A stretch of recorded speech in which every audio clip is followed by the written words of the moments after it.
Greetings, YouTubians, and welcome back to Wayne Sharp World, where today we're going to be taking a look at two more budget knives. What we have here is the O-Knife Spur Dog, as well as the O-Knife Rubato. Now, before I go any further into this review, I'd like to thank you guys for tuning in today. If you like what you see, please do me a huge favor, hit that subscribe button, follow along, and I will continue to bring you the content. Now, before we get to talking about these specs on these knives here, there's also another special sale I want to bring to your guys' attention that doesn't relate so much to the O-Knife, but more to, let me grab them here, the O-Lite, because O-Lite is celebrating their 16th anniversary, meaning right now through April 22nd, you can hop on the website and bag some pretty good deals on their flashlights. And I will say, I'm going to be very honest, as I always am, I like both of these flashlights better than either one of these budget knives here. Now, that's a bad thing, but it's also a good thing if you're looking for some flashlights. You have kind of baton styles like the S2R Baton 2, which is nice. I've had this one for a while. Or you can get something a lot more crafty like this Arkfeld right here, which is a flashlight. And it is also a laser that I can drive my cats crazy with. As you guys probably know, I have two cats. So this actually gets used a lot. It is very nice.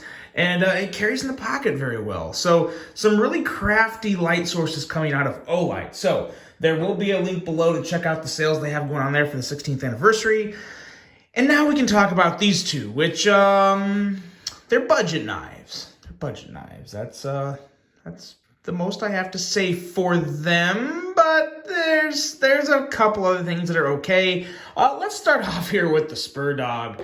What we have here is an overall length of 6.94 inches, a blade length coming in at 2.99 inches, and a handle length at 3.95 inches.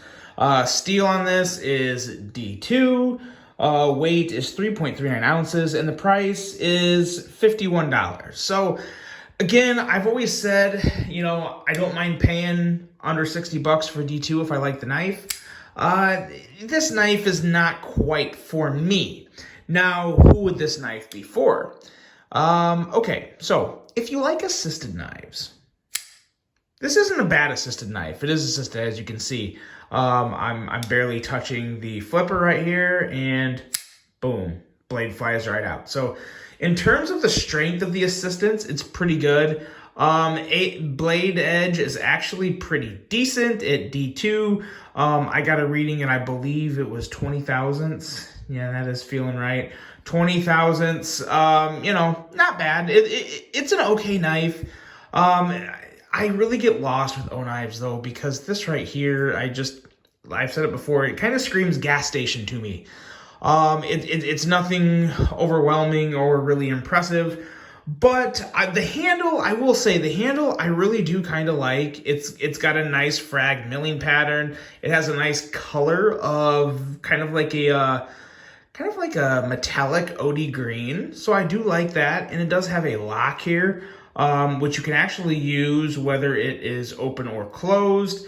More likely to want to use this when it's closed, so then you cannot deploy the blade. And I will say it's a very strong lock. It doesn't have any wiggle. When it's locked, it's locked and it's not coming out. So that's kind of nice, especially when the flipper is rather touchy. This is one of those assisted knives to where I don't know just on how easy that is to kick out. I probably would not want to carry this in my pocket without the lock engaged. So yeah, you want to make sure that's on, because it pretty light flip, pretty light amount of pressure to get that blade kicked out. Another thing worth noting on this in terms from an action standpoint is that it's actually a half stop. So right here is where the tension of the spring starts. So you can go all the way out here, and you it's just free moving. Right here is where you hit the pushback from the spring, and then just your thumb can simply close it. So it actually does kind of make it nice if you don't like assisted knives like me and you want to close it. It can still very easily be closed one hand. Pocket clip's okay, fully recessed with screws, so that is nice. It is only for righties, so make note of that. But yeah, it's an assisted knife. It's it's just okay. Nothing too crazy there. For 51 bucks, I really can't knock it super hard, other than the fact that it actually looks a lot better closed. Really actually doesn't look that bad at all closed, I will be honest. But then you kick it out and see that monstrosity right there. So that is the Spur Dog. And then this one here, the Rubato, this one's kind of disappointing for me because this one actually had some decent potential. What you have here is a Tonto blade, an overall length coming in at 8.06 inches, a blade length at 3.43 inches, a handle length at 4.63 inches, 154 cm steel, which I think just about anyone is okay with, a weight coming in at 3.6 ounces, and a price of $72.24. Now, I'll also throw this in there. Right now, one of the specials they have is you can actually get both of these knives for $108.73. So, I mean, yeah, I mean, in all seriousness, it's not a terrible price for two knives, two brand new knives. The question is if you would divide $108.73 by 2, you would get, $54, and what is that, 36 cents, 37 cents? So, is it worth $54.30 for each of these knives? This one I would venture into saying yes, but this is where I got really, really lost with this. So the blade is nice. It's a nice Tonto blade. Actually, let's do a couple quick size comparisons here for both of these. I got a knife for each one that we can set under it and give us some a good idea. This is actually really reminds me of the Kaiser Begleiter 2 with the Tonto blade. As you can see, very similar to that. And then for the Spur Dog, we'll just use the good old Civivi Elementum button lock. So there you go. There's some quick size comparisons. And as you guys know, I really do love my Kaiser Begleiter Tonto. Fantastic knife.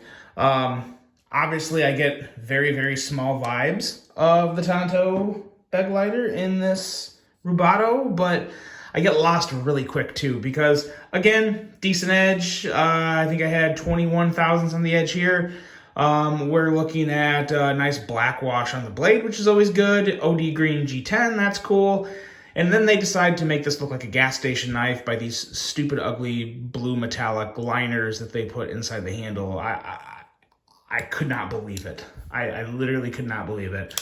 I have no idea why anyone in 2023 would actually do that to a knife handle, especially when you're going through the effort of getting, good steel. The handle itself is nice. If this was just like regular black, like a black G10 or black stainless steel under this would actually look pretty good, minus the hideous overblown gas station logo. The action's okay. It's not the best, but it's not bad. I would definitely put this in terms of all crossbar locks out there. I'd put it middle of the road. Definitely not bad, but the spring is a little lighter than I would prefer for a crossbar lock. It's really hard to come out with the best crossbar lock at this point because numerous budget knife companies have already nailed it in their own way, in one way or another. So very hard to come out with one of the better crossbar locks. And this one is just not that. It's not terrible, but like I said, it's very much middle of the road. Ergos are okay. It's a long handle, nice width and thickness, so it feels good in hand. The blade's very nice. I really get lost with the metallic or shiny blue and the O knife. That really is what loses it for me. Again, if they would get rid of that, if we'd have a little more just black here, like a black wash in here, or you just had just don't mill it all the way out and just leave green G10, like that would be cool too. This knife had a lot of potential to be arguably the best O knife to ever come out, but now it's just another O knife. So yeah, very underwhelming, very underwhelming. But like I said, on the bright side, I like their flashlights a lot better than these two knives. So if you want to get a good deal on a truly good quality flashlight that will last a long time, and have a lot of options, there are almost endless options on their website of certain types of flashlights. Hop on there and take a look at those. There is a code down below in the description of this video to save some money on that on top of the sales. I believe. Some of the sales may not be included for that. You'll have to read the fine print down there. But still great sales. These two knives, in all honesty, I would pass on both of these. I wouldn't recommend them. I just don't think they're up to snuff with the rest of the stuff out there. It's not as good as a Vosti. It's not as good as a Kaiser. It's not as good as a VV. It's not as good as pretty much any other budget knife out there. Bestech, you name it. They're probably better than this. So again, yeah, that's the truth. These videos aren't always the funnest ones to make, but they will be the most honest ones. Give you my word on that. That's it, guys. That is the review of the O-Knife Spur Dog and the O-Knife Roboto. Let me know what you think of those. Really hope you guys enjoyed this review. Hope you have a great rest of your day. And until the next one, I'm out.